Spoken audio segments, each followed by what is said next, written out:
The Italian Wine Podcast is introducing a new donation drive this month. It's called Why Am I a Fan? We are encouraging anyone who tunes in on a regular basis to send us your 10-second video on why you are a fan of our podcast network or a specific show. We will then share your thoughts with the world with the goal of garnering support for our donation drive. Italian Wine Podcast is a publicly funded, sponsor-driven enterprise that needs you in order to continue to receive awesome free wine edutainment 7 days a week. We are asking our listeners to donate to the Italian Wine Podcast by clicking either the GoFundMe link or the Patreon link found on italianwinepodcast.com. Remember, if you sign up as a monthly donor on our Patreon, we will send you a free IWP t-shirt and a copy of the Wine Democracy book, the newest Mama Jumbo Shrimp publication.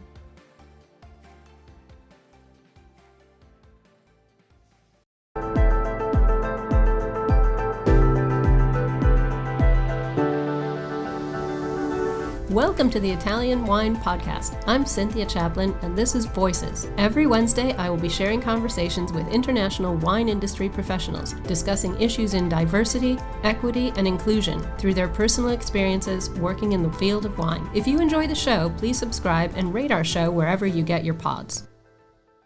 Hello, this is Cynthia Chaplin, and today I am so happy to welcome Laura Díaz Muñoz to Voices. Laura's the winemaker and the general manager at Ehlers in St. Helena in Napa, California. And she was born and educated in Spain and moved to California against the wishes of her family, but she now has a thriving and really well-respected career in winemaking. So I can't thank you enough for taking the third time to try and make this interview happen. Welcome to Voices. Thank you. Thank you, Cynthia. Thank you for having me. Yes, we made it happen. But yeah, no, it's good to meet you at least via voice, and I'm happy to talk and have a discussion about what brought me here to California and where I am right now. Absolutely. Well, I lived in Barcelona for a few years, so Spain is very, very near and dear to my heart.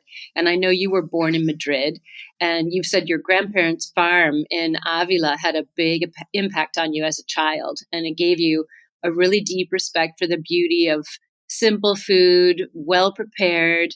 How did you move from that homey place where you were very grounded, clearly, to studying and working in wine? What got you interested in wine? Well, I grew up in Madrid. I used to spend the summers with my grandparents in that little village in Avila, which is actually very close. It's in between Avila and the limits with Salamanca. But I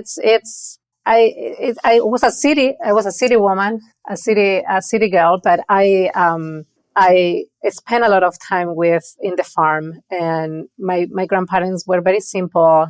They have animals. They grew everything that they ate, vegetables. They just fed themselves with the products that they were cultivating or farming. So that had a big impact on me, because then during the rest of the year, I was spending it in Madrid, which is a city.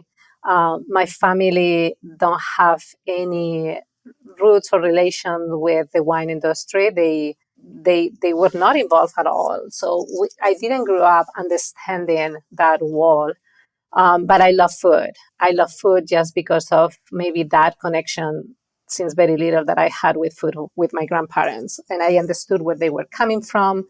I understood the hard work that is behind farming, and we're taking care of animals, and the good quality that comes from that love that they were putting into it, and the passion. So, spending that time with that, it makes me really love the science behind it too. So all my background in education is based in biology and food and science technology. That's from early days. I knew that I wanted to focus on science. That's what I was good at too as well.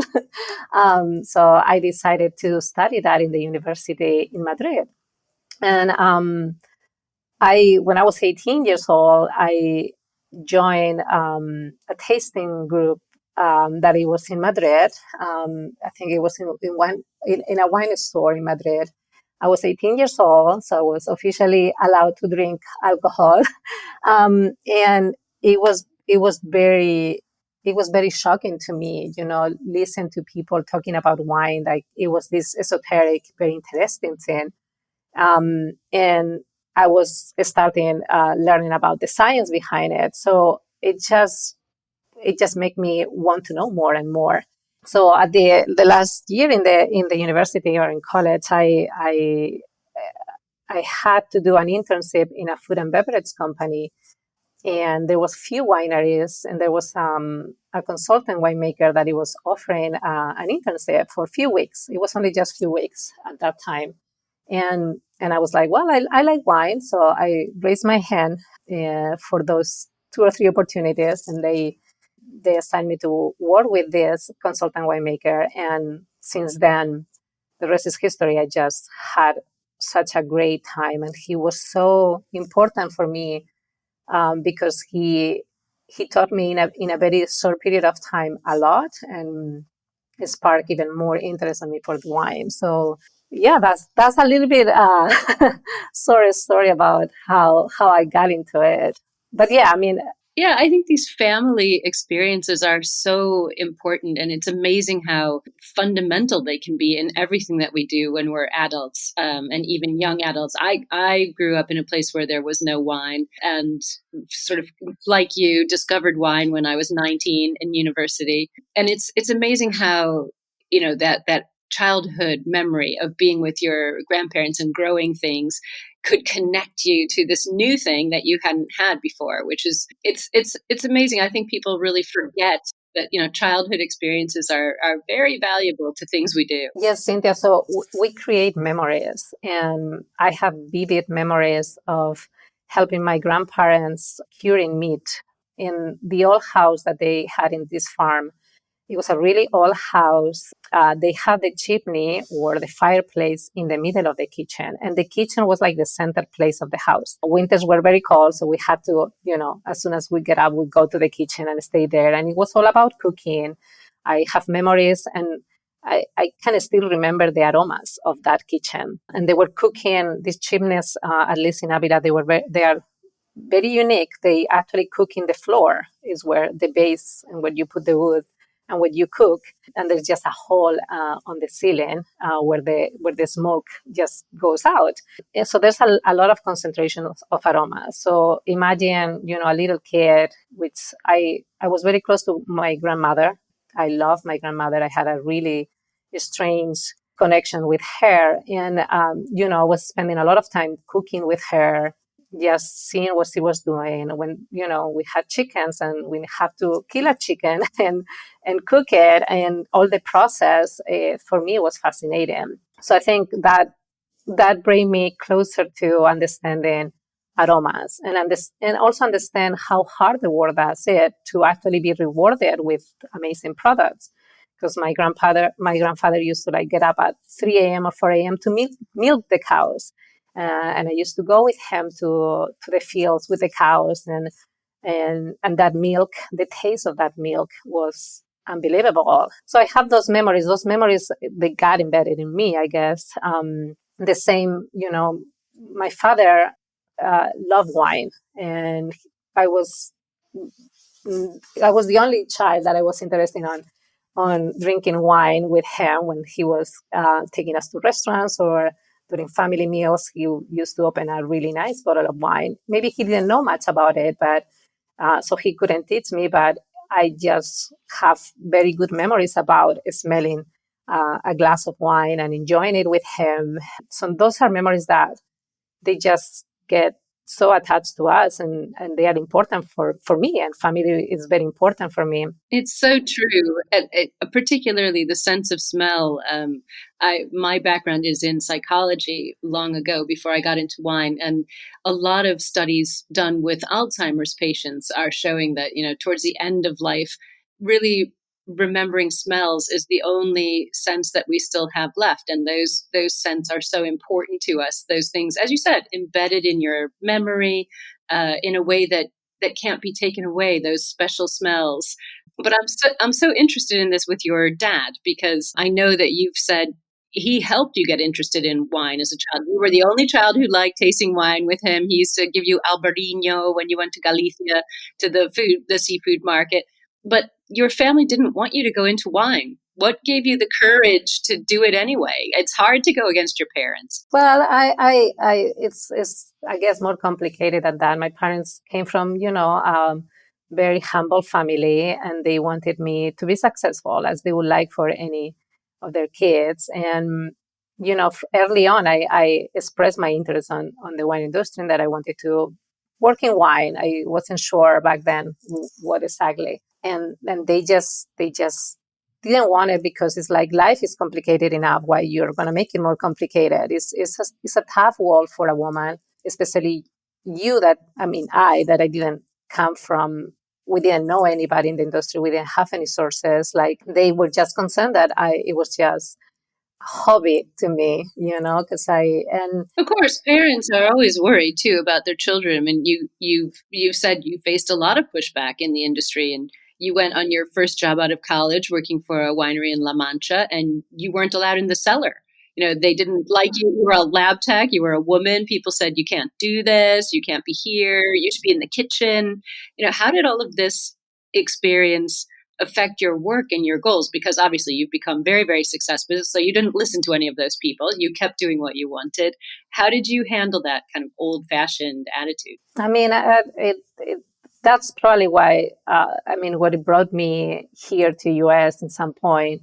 But yes, early on, just as I finished my studies and my master in enology and viticulture, I tried to start looking for jobs and applying for jobs. And there were some wine companies that they were like, well, don't even bother on applying because we're looking for men. I received those kind of comments. And this wasn't 1850. This was pretty recently.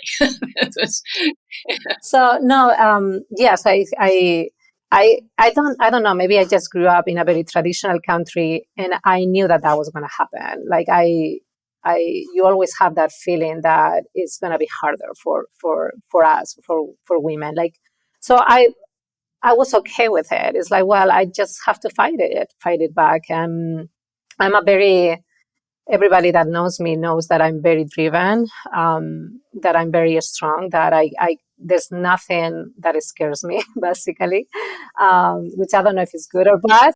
That's the best way to get ahead. I don't know. Sometimes, it can be taken as a little bit aggressive, but I'm not. I'm actually a very sweet person. but it's like I knew what I wanted, and I didn't understand why not. And I know by history, and we all know that we need to make a change. And I knew that things were going to change eventually. They have to change because, women, we are very important in any economy, in any country. Like we are a strong workforce, if at least 50% of the workforce or potentially. So I knew that I just needed to insist and keep trying and work hard. It's true that I think that I needed to show that I work harder than others. I think we all have faced that at some point where, as women, particularly in the wine industry, we've had to work longer, work harder, work better and smarter just to keep our place. And hopefully it won't be like that for our daughters and our sons coming up. I learned very early on that I have to prove that I could, that it was not going to be assumed that I could, which with some, with males that sometimes it's assumed that they can do it. And that I think is also wrong, like I think we are persons at the end of the day.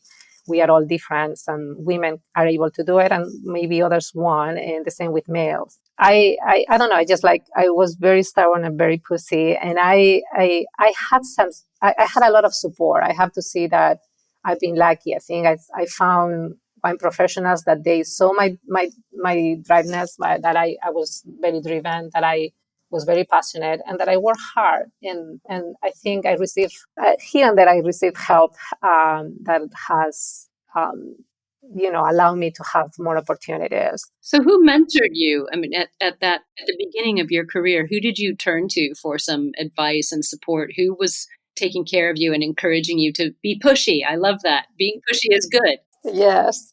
Believe it or not, that first consultant winemaker that I worked with, that's why I think that I was very lucky to have that opportunity very early on. This was Pepe Gracia. Oh, yes. Oh, how nice. You know Pepe Gracia. Pepe, he's a chemist. He was very knowledgeable, but he's a very interesting character. I love him. He's a good person.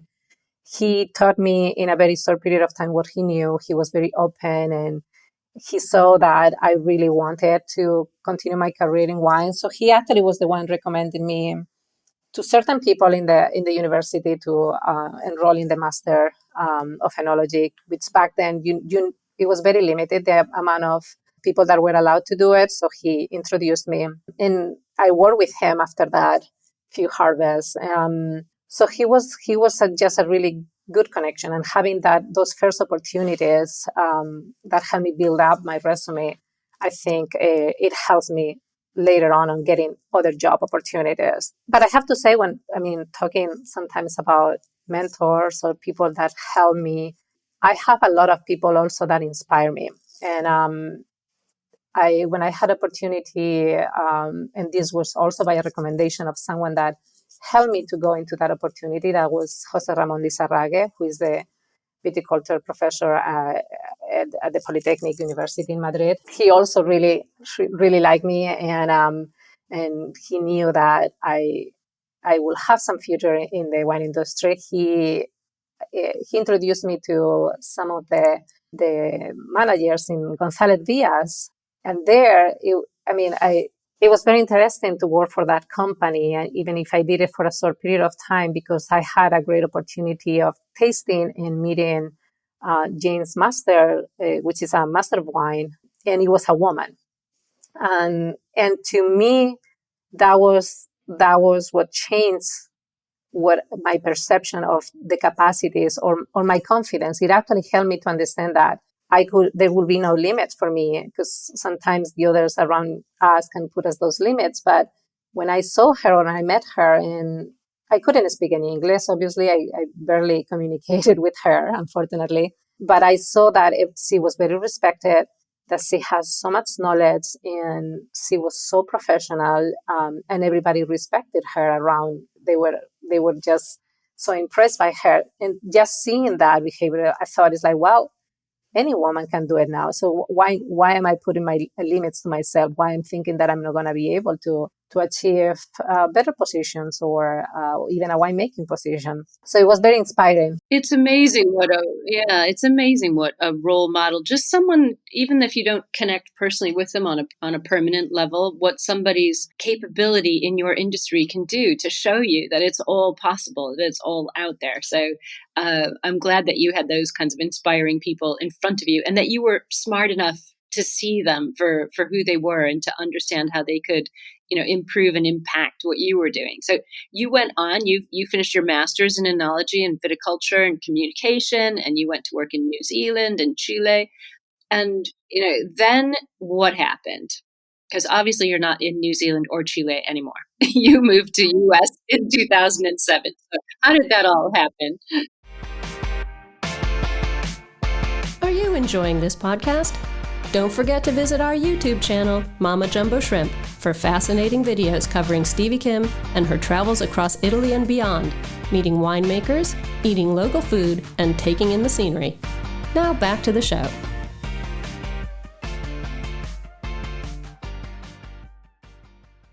Well, the thing is that everything is linked together.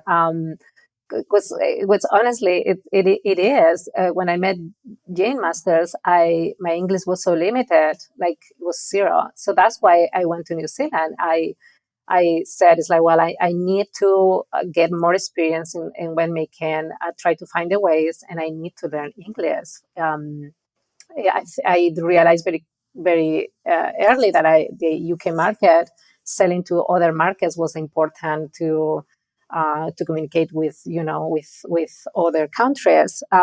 So that's why I decided to go to New Zealand mostly. And then there I met another women winemaker, Patricia Miranda.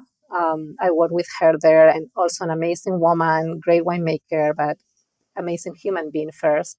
And, I had other experience with another woman winemaker, and she put me in contact with the winemaker that I was going to work here in Napa, in California. She worked briefly with him before, so she saw that I didn't want to go back to Spain, and she put me in contact with him, which is Christopher Carpenter. He's the winemaker that I spent almost a decade actually working here in Napa.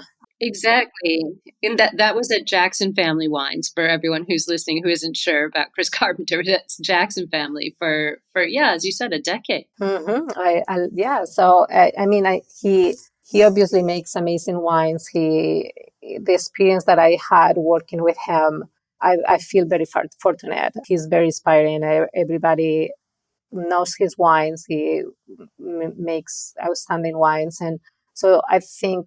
And also, he's a very strong person, but he gave me also a lot of opportunities too. He helped me a lot to stay here in the country, to teach me basically everything that I know in winemaking. Mm-hmm. It's so great. I love the fact that there's been this journey not only through various countries for you, but also through various people. And I think those people are just as much of the postcards of what you've done as the countries where you've been.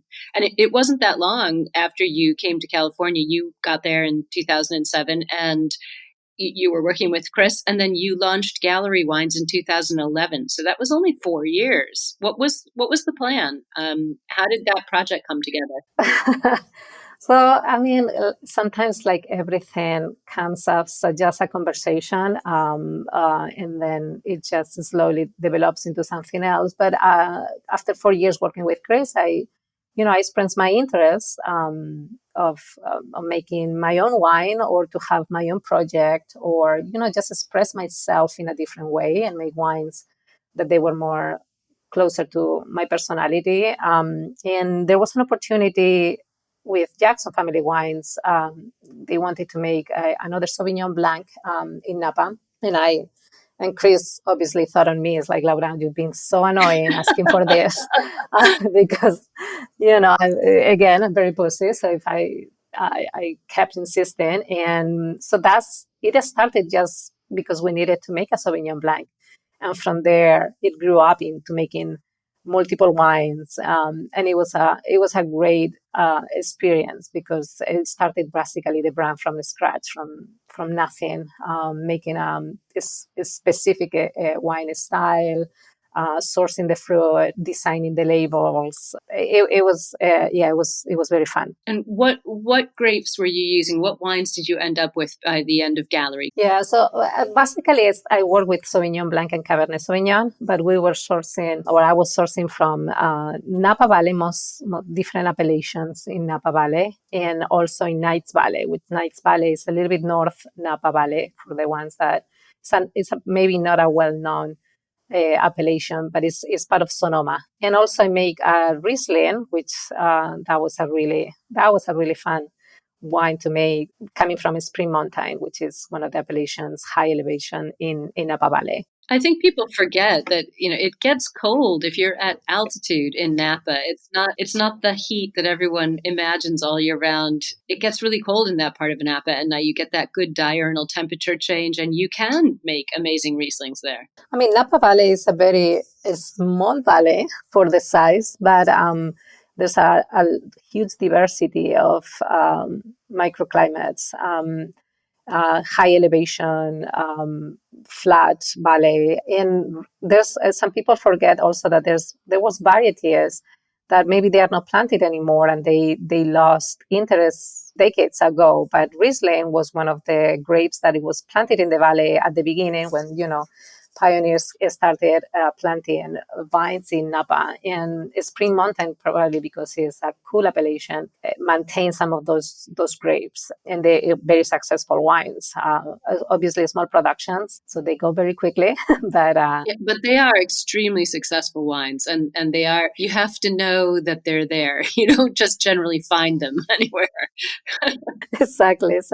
So you became the winemaker and the general manager at Ehlers just a couple of years ago. So you transitioned away from Gallery, away from Jackson. What drew you to Ehlers? Why is it so different from everything that you've done up to now? What's the dream for you there? Because I know the estate is very different. Jackson Family Wines, as we all know, is very, very big. Ehlers is small. So I want to hear about this transition. So this probably came also, another connection. Someone from Jackson Family Wine was close to the current owners from Ehlers.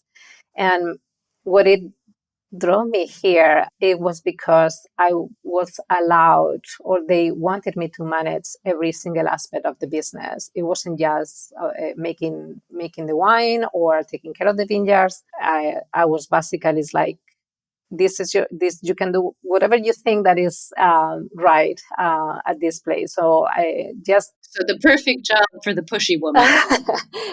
kind of. I think it's extremely helpful to have an opportunity where you run a business, that you run the sales or work with sales team. At least for winemakers, I always, to my winemaker friends, I always say it's so eye-opening when you're not just making the wine, you actually have to sell it, you actually have to market it, you actually have to take care of employees and be sure that a business is healthy, so it's maintained. And it's been a ride, because obviously I started in 2018 and we have pandemic, fires, all kind of different challenges that unfortunately we are dealing with in the wine industry. But I think it's been an amazing opportunity for me to understand, how hard this industry is, and businesses, especially for the small businesses like us, it is challenging. But I'm enjoying it. Yeah, well, clearly you are, because you're doing really well. But you're so right. We have to face all of these things that we didn't think about just 10 or 20 years ago. The effect of climate change that's so dramatic, and we see it particularly in California. But and the forward things, we don't know what smoke taint is going to do. We won't know until those wines have evolved in their bottles. So there's so much more to think about than we ever really imagined. And so it is a really interesting time to be there. I'm so happy that you're getting that opportunity to do something so new. So what are your dreams going forward at Ehlers? Because now you are really in the driving seat. You're controlling it. Yeah. So it's been a ride. We were talking about what we are dealing with climate change, and I think going to what is climate change doing to Napa, or I think everywhere in the world. Obviously, it's not only Napa. Everywhere, for sure. I was in Sicily recently, and it's incredibly difficult. Yes, it's everywhere. So I've been taking decisions, and I've been, very supported by the owners, which I'm very thankful. And I think maybe just because I come from a place where traditions are important, I thought that, this is an amazing place. It's a very historical winery. It's been in the valley since 1886, one of those old first wineries built in the valley. And I thought, that we are now at risk of, or not producing the quality that we are expected to produce, or just sometimes it's the survival of the vines. It's like we need to keep these vineyards healthy for many years. I try to think on long term. So I decided let's do a replanting, because the vineyards we have planted 40 acres that are surrounding the state. Those are the state vineyards, and they were planted originally trying to take all the heat and sun that they cooled back in 1990. And I realized right now that is not the right row orientation. We need to... Oh, absolutely not. Yeah, complete change. And the way that we farm, this site has been organically farmed since 2008, which is very healthy. I really embrace organic farming, and I haven't done it before until I joined Ehlers, but now I totally agree that that's the way to go for farmers. So I decided let's focus on what are the clones that are doing well in this state, changing the row orientation, changing the canopy management, or just basically all the trellis. We're changing, elevating a little bit the vine. So I'm doing a lot of these changes thinking, well, I'm not going to see results until in next 5 or 7 years, but I think is what we have to do. I think we need to think on what is coming in 10 years, 20 years, and just be sure that we're still producing and making very good wines. So I've been taking the responsibility of replanting the site, and obviously I'm trying to make other style of wines and putting my imprint in the ones that I'm making. I don't know, I'm doing a lot of different things, changing the packaging, labels. I have a really amazing team right now working with me, mostly women, and that was just by accident, not intentional. But it's fabulous. It's fabulous that you have women around you. They're supportive in ways that men sometimes aren't. And it sounds like you're in it for the long haul. I love when I hear a winemaker say, I'm replanting and I'm changing the trellising, because that doesn't happen overnight. That's you said 5 years. I was thinking in my head 8. So you're there for a while. So I love hearing that faith in what you're doing and that commitment. You're clearly vested in being there and being organic, which is so important, particularly in California when there's been so much discussion of Roundup and different chemicals. So it's wonderful to hear that you're working that way. And I know that Ehlers is giving some of their profits also to cardiovascular and neurovascular research. What's going on with that? Because that's paying back to the community too. Yes, I mean, I think we all have an obligation, independently of how long we're going to stay in a place. I think we all have the responsibility to do what is right. And I think that's I think the mentality that in any kind of industry we should have right now. And I think it's critical to have it now. That's why I think I'm trying to do as little as I can, but I think it's important. But yeah, so this is also what is a little bit unique about Ehlers is our owners, or back in 1996, Jean and Sylvain Leduc, which was a French couple, they bought this property, and it was around the same time. They were French, they were from Paris. They have a linen company that had businesses in Europe and in the US.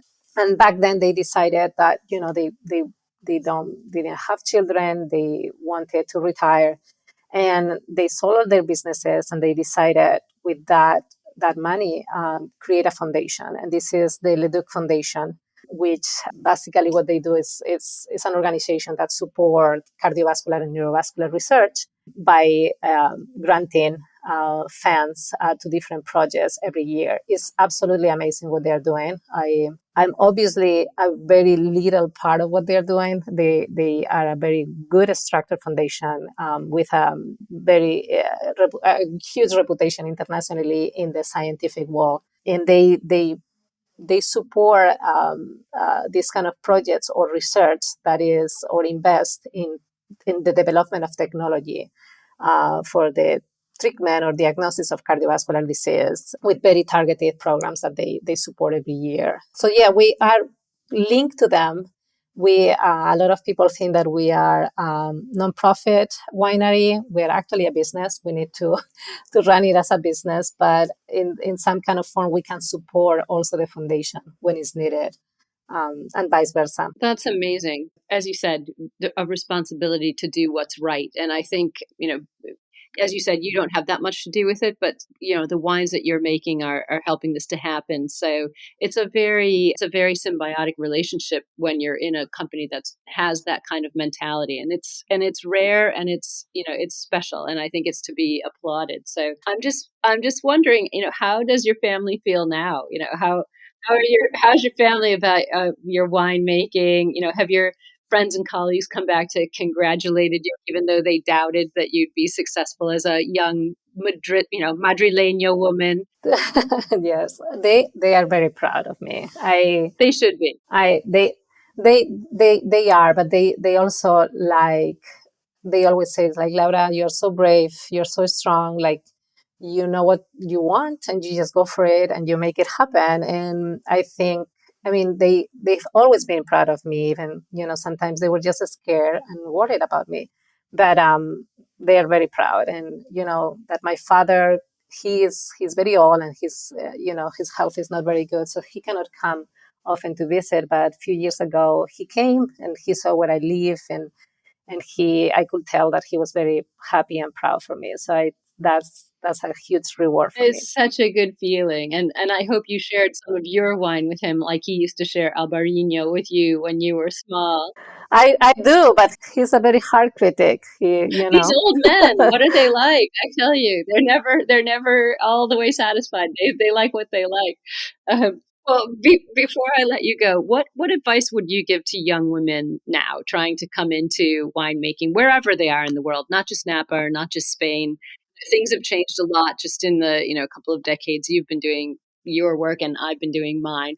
What would you say to your 18-year-old self now? Maybe I will say just do what you did.